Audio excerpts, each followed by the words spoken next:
AP 9th class summative assessment సంబంధించి social studies question paper చాలామంది అడుగుతున్నారు. సార్ మాకు ప్రైవేట్ పేపర్ ఉంటే పెట్టండి అనేసి. నా దగ్గర వచ్చేసి ప్రైవేట్ పేపర్స్ చాలా ఉన్నాయి.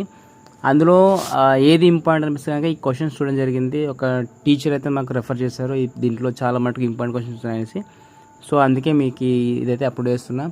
అండ్ దానికన్నా వచ్చిన రిక్వెస్ట్, మీరు ఫస్ట్ టైం మన ఛానల్ విజిట్ చేసినట్లయితే please do subscribe and do like. మీరు లైక్ చేస్తేనే యూట్యూబ్ అనేది మన వీడియోస్ని ఎక్కువ మందికి రికమెండ్ చేస్తుంది. సో ఎందుకంటే మన డే టు డే లైఫ్లో ఎన్నో రొట్ట వీడియోస్ కూడా మనం లైక్ చేస్తూ ఉంటాం. సో ఒక యూస్ఫుల్ కంటెంట్ని మీరు రికమెండ్ చేయండి లైక్ చేసి.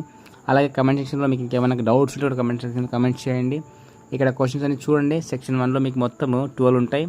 సో 1 మార్క్ క్వశ్చన్స్ అన్నమాట ఇవన్నీ కూడా. సో 12 1 12 మార్క్స్ ఇవన్నీ చూసుకోండి. సో డెఫినెట్గా అయితే మీకు వచ్చే ఛాన్స్ అయితే ఉంటుంది. అలాగే కొన్ని స్కూళ్ళకి ఇదే పేపర్ వచ్చినా ఆశ్చర్యపోవాల్సిన అవసరం అయితే లేదు, అది కూడా మీకు ముందే చెప్తున్నా. సో ఎందుకంటే ప్రైవేట్ పేపర్స్ మ్యాక్సిమం ఒకేలా ఉంటాయి వాళ్ళు తీసుకున్న పబ్లికేషన్ బట్టి.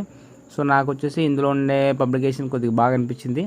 అండ్ సెక్షన్ 2లో చూస్తే కనుక మీకు మొత్తం 2 మార్క్స్ ఉంటాయి. సో 8 2 16 అనమాట.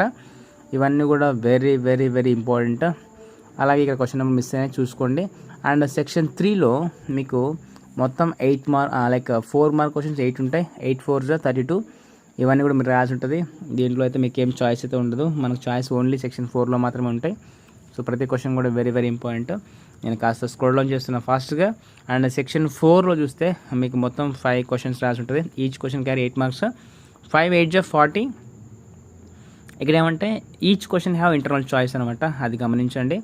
సో ప్రతిదానికి చాయిస్ అయితే ఉంటుంది. ఇవన్నీ కూడా very very repeated and important questions. And ఇవన్నీ అయితే బాగా చూసుకోండి. డెఫినెట్గా అయితే మీరు రాసే ఎగ్జామ్లో దీంట్లో నుంచి 100% కాకపోయినా అట్లీస్ట్ 70 to 80% అయితే వస్తుంది. ఎందుకంటే ఏ పబ్లికేషన్ వాళ్ళు ఇచ్చినా ఇవే క్వశ్చన్స్ ఇవ్వడానికి ఛాన్సెస్ ఉంటుంది. కాబట్టి మీరు ఎట్టి పరిస్థితుల్లో కూడా ఈ పేపర్ నెగ్లెక్ట్ చేయకండి. అలాగే ఎవరికైతే అవసరం తప్పకుండా షేర్ చేయండి. And stay tune for more updates. And please do subscribe our channel and do like and comment, share someone who needs one. And thank you so much for watching my video.